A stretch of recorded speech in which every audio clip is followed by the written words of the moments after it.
အားလုံးပဲမင်္ဂလာပါဒီချက်နာမည်ကတော့ဒီချက်ဆိုဖြစ်ပါတယ်ဒီချက်ဒီနေ့ပြောပြခြင်းတဲ့အကြောင်းအရာလေးကတော့ number booms day အကြောင်းပဲဖြစ်ပါတယ်အဲ့တော့ number booms day ကိုဒီချက် international curriculum မှာပဲဖြစ်ဖြစ် government curriculum မှာပဲဖြစ်ဖြစ်အကျင့်တဝင်းသုံးကြတယ်ဒါပေမဲ့ဒီချက်တို့အဲ့ဒါကိုသိပြီးတော့ used to မဖြစ်ဘူးပေါ့နော်ဘာလို့ဆိုတော့သင်ရိုးသစ်ထဲမှာလေ government မှာဆိုပါနေရပေါ့အဲ့တော့ဒီချက်တို့ကဒီမှာဆိုရင် left hand side မှာရှိနေတဲ့ circle လေးနဲ့ right hand side မှာ circle လေးနှစ်ခုရှိနေတယ်ဒါကိုဒီချက်တို့အစိပ်ပိုင်းလေးခွဲတဲ့အခါမှာ left hand side က circle လေးရကြတော့ဘယ်ဘက်မှာရှိနေတဲ့ circle လေးက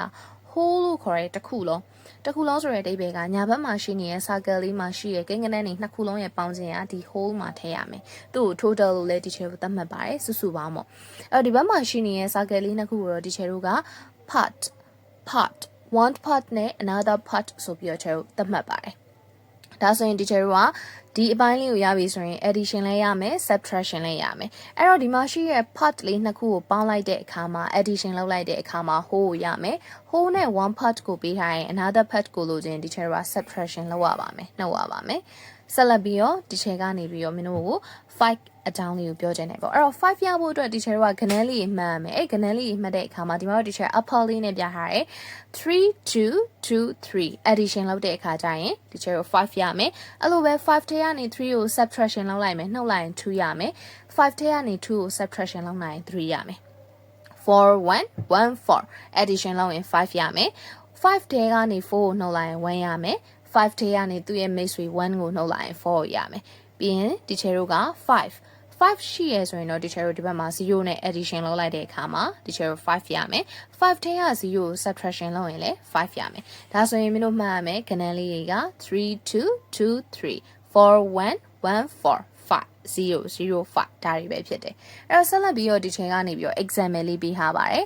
5မှာမှဒီချေ2ပေးထားရဆိုရင်2ကိုဒီချေဖယ်ထုတ်လိုက်မယ်5ထဲကနေဒါဆိုရင်ဒီချေရဲ့ answer လေးက3ရပါမယ်အဲ့တော့5မှာမှဒီချေက4ပေးထားတဲ့အခါမှာအဲ့ဒီ5ထဲကနေဒီချေ4လေးကိုပစ္စည်းလေးတွေပဲဖြစ်ဖြစ်လက်ချောင်းလေးပဲ finger up လုပ်ပြီးထောင်ပြီးတော့ဖယ်ထုတ်ပါပဲဖြစ်ဖြစ်ဖယ်ထုတ်ကြည့်လိုက်ပါ the answer is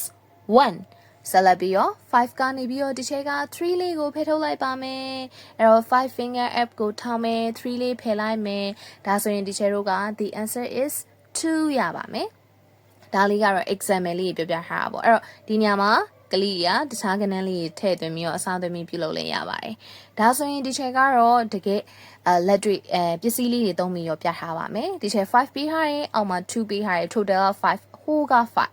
5part က2ပေးထားတယ်အဲ့ဒီမှာမှ2ပေးထားတဲ့အတွက်ကြောင့်2ကို cross out လေးဒီချေလုပ်လိုက်ပါတယ်အဲ့ဒီခါကျရင် the answer is 3ဒီမှာ4ပေးထားတယ်1ကို cross out လုပ်လိုက်တယ်အဲ့တော့ကျန်တာက3အဲ့တော့ the answer is 3ဒီမှာ3ပေးထားတယ်1ပေးထားတယ်အဲ့တော့ part မှာ1ပေးထားတဲ့အပိုင်းလေးကိုဒီချေ cross out လုပ်လိုက်တယ်ကျန်တာက2ဒါဆိုရင် the answer is 2အဲ့တော့ဒီမှာ5ပေးထားတယ်ဒီချက်က4ကို cross out လုပ်ရမယ်အဲ့တော့ဒီချက်ကဒီမှာပေးထားတဲ့စုစုပေါင်း5ခုတွေကနေဒီချက်4ခုကို cross out လေးလုပ်လိုက်ပါမယ်1 2 3 and 4 4ခုကိုဒီချက် cross out လုပ်လိုက်ပါမယ်အဲ့ခါကျရင်တစ်ခုပဲကျန်တဲ့အတွက်ကြောင့်မလို့ the answer is 1ဆက်လက်ပြီးတော့ဒီချက်5ပေးထားတယ်1ကို cross out လုပ်မယ်ဒါဆိုရင် the answer is 4ဆက်လက်ပြီးတော့4ပေးထားတယ်ဒီချက်2ကို cross out လုပ်လိုက်ပါမယ်1 and then 2ဒါဆိုရင်ကျန်တာနှစ်ခုဖြစ်တဲ့အတွက်ကြောင့် the answer is 2ဆက်လက်ပြီးတော့ကိတ်ကလေးတွေ5ခုပေးထားတယ်ဒါဆိုရင်ဒီချက်ဒီမှာ3ကိုပေးထားတဲ့အတွက်ကြောင့်မလို့3ခုကို cross out လုပ်လိုက်ပါမယ်1 2ပြီးတော့3 cross out လုပ်လိုက်တဲ့အခါမှာဒီချက်ကျန်တာနှစ်ခုကျန်တဲ့အတွက်ကြောင့်မလို့ the answer is 2 watermelon လေးပေးထားပါတယ်ဒါဆိုရင်ဒီချက်3စိတ်လေးပေးထားတဲ့စီမှာ2ကို cross out လုပ်ပါမယ်